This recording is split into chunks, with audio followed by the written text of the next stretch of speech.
Hello friends, income tax के cases की series में आज जो केस हम डिस्कस करेंगे वो बोगस परचेजेस को लेकर के है। जनरली बोगस परचेजेस की जब एडिशंस की जाती हैं तो असेसीज और प्रोफेशनल्स के माइंड में ये चीज रहती है कि यदि असेसिंग ऑफिसर ने या सीआईटी अपील ने बोगस परचेजेस की एडिशंस को कोई एक स्पेसिफाइड परसेंटेज पर रिस्ट्रिक्ट कर दिया है तो कई बार बिना प्रॉपर डॉक्यूमेंटेशंस को फाइल किए हुए बिना असेसी जो है वो अपील में नहीं जाता, इस चीज को लेते हुए कि जो परसेंटेज बेस्ड एडिशन है उसका क्वांटम कम है और असेसी जो है वो डिस्प्यूट में नहीं पड़ना चाहता। लेकिन यदि असेसी अपील में नहीं जाता, उसको कंटेस्ट नहीं करता, तो क्या इसका ये मतलब निकाला जा सकता है कि असेसी अपनी ट्रांजैक्शंस को प्रूव नहीं कर पाया है? यही इशू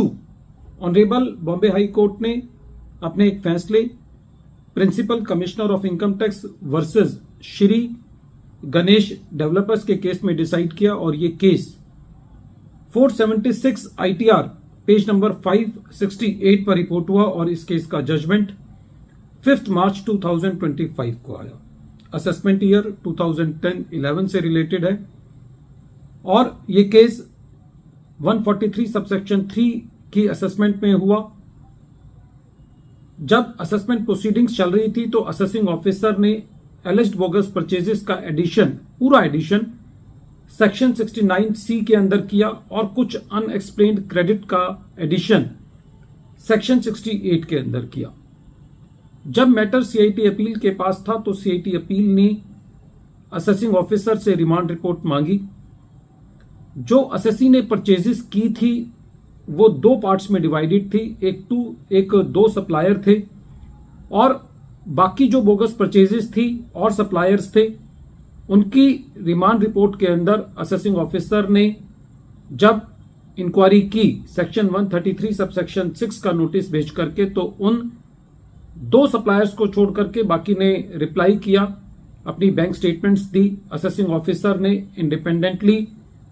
बैंक से स्टेटमेंट मंगा करके ये पाया कि जो सप्लायर थे जब असेसी ने उनको पेमेंट की तो उनके अकाउंट से कैश विड्रॉ नहीं किया गया, तो ये माना गया कि वो परचेजेस जेन्युइन है और सीआईटी अपील ने उन एलिज्ड बोगस परचेजेस के लिए दो पार्टीज को छोड़ करके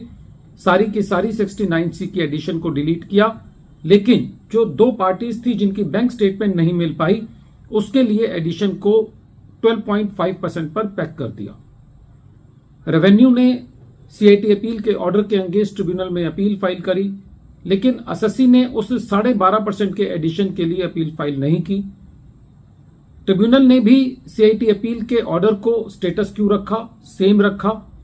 लेकिन रेवेन्यू ने इस ऑर्डर के अगेंस्ट हाई कोर्ट के अंदर अपील फाइल करी। जब ये मैटर हाई कोर्ट के अंदर गया तो कोर्ट का ये कहना था कि यदि असेसी ने अपील फाइल नहीं की है और 12.5% के एडिशन को एक्सेप्ट कर लिया है तो ये कहा जा सकता है कि असेसी उन दो सप्लायर्स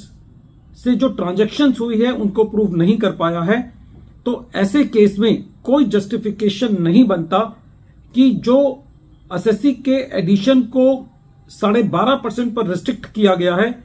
वो 12.5% पर स्ट्रिक्ट नहीं किया जाना चाहिए था, क्योंकि असेसी उन ट्रांजैक्शंस को प्रूव नहीं कर पाया है। कोर्ट का यह कहना था कि जो लोअर अथॉरिटीज हैं उनको प्रेजेंट केस के अंदर जो दो पार्टीज हैं जहां पर बैंक स्टेटमेंट्स नहीं मिली, जहां पे असेसिंग ऑफिसर इस कंडीशन के अंदर नहीं था कि उन बैंक स्टेटमेंट्स को वेरीफाई कर पाए कि उसमें से कैश निकला है या नहीं निकला, तो उन दो पार्टीज के लिए जो 12.5% पर रिस्ट्रिक्ट किया गया है वो सही नहीं है, सारा एडिशन होना चाहिए।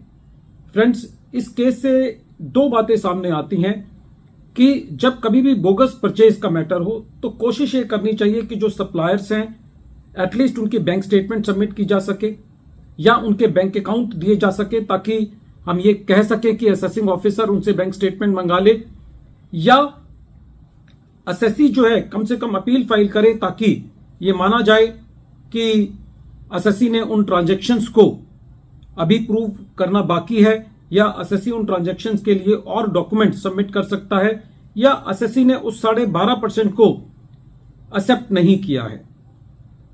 वीडियो के अंत में एक बार फिर मैं केस का नाम रिपीट कर रहा हूं। केस का नाम है principal commissioner of income tax versus Shri Ganesh developers, और ये केस 476 ITR पेज नंबर 568 पर रिपोर्ट हुआ। Matter honourable Bombay high court ने